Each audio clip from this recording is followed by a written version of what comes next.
మిత్రులారా, ఈరోజు సహోదరులకు అందరికీ నేను ఒక బైబిల్లోని ఆధ్యాత్మిక విషయాన్ని చెప్పాలని ఆశపడుతున్నాను. అదేమి అంటే దేవుడు ఈ లోకానికి వచ్చి చనిపోయి మరి లేచి తన శిష్యులకి కనపడి బలపరిచిన తర్వాత అపోస్తలులు ఉపవాసం చేసి ఒక ఒక ఒక గదిలో కూడుకున్నప్పుడు వారి మీద దేవుని పరిశుద్ధాత్మ కుమ్మరించబడినప్పుడు వాళ్ళు శక్తి నుండి అన్ని భాషలు మాట్లాడి ఆ సమయంలో అన్ని దేశాల నుంచి వచ్చిన వారి భాషలు కలిగిన స్థలములో ఉన్నారు.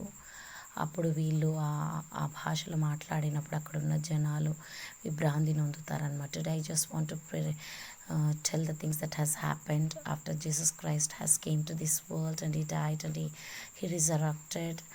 And after that, apostles have just fasted and they are all placed on a festive moment on a place where they were filled with the Holy Spirit and they were speaking different languages, and people were so astonished to see the languages that they are speaking, and they were so surprised. ఈ వాక్యం మనం చూసినట్లయితే అపోస్తలుల కార్యం రెండవ అధ్యాయము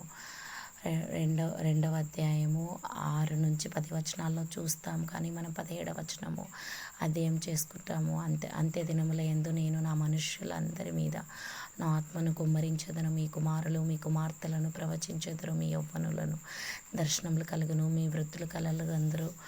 Acts chapter 2 17th verse. And it shall come to pass in the last days, saith the Lord, I will pour out of my spirit upon all flesh, and your sons and your daughters shall prophesy, and your young men shall see visions, and your old men shall dream dreams. ఈ వాక్యం ఏం చెప్తుందంటే, మనం దేవుడితో ఆత్మీయతతో నడిచినప్పుడు దేవుడు అనేకమైన ఆశీర్వాదాలు మనల్కి ఇస్తారు.